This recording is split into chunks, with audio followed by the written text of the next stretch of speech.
সত্যি বলতে এত খাবার খেয়ে নিয়েছিলাম যে ঘুমিয়েও আমার খাবারগুলো ডাইজেস্ট হয়নি। তাই আমরা চেস্ট ব্যাক লেগে কোথাও প্রেশার দিতে পারছিলাম না। তাই আমরা আজকে ট্রাইসেপ অ্যান্ড বাইসেপই করছিলাম। অ্যান্ড জিমের সাথে সাথে কিন্তু আমরা জিমে অনেক অনেক মজা করি, একটা সুন্দর সময় কাটে। আগে যেটা হতো আমার এত সন্ধ্যা হলেই টইটই করে ঘুরে বেড়াতাম, এখন সেটা আমাদের বন্ধ হয়ে গেছে। বাইরের খাওয়া দাওয়াও অনেক বন্ধ করে দিয়েছি। সন্ধ্যাবেলাটা সুন্দর করে আমরা জিমে এখন কাটাই।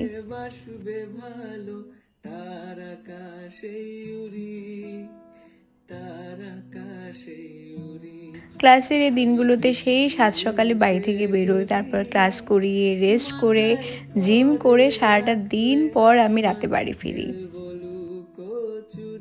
বাড়িও চলে আসলাম, আর এই যে মা খাবারটা নিয়ে চলে এসেছে, যেটা রাতুলোর বাড়িতে নিয়ে যাবে, চিংড়ির মালাইকারি।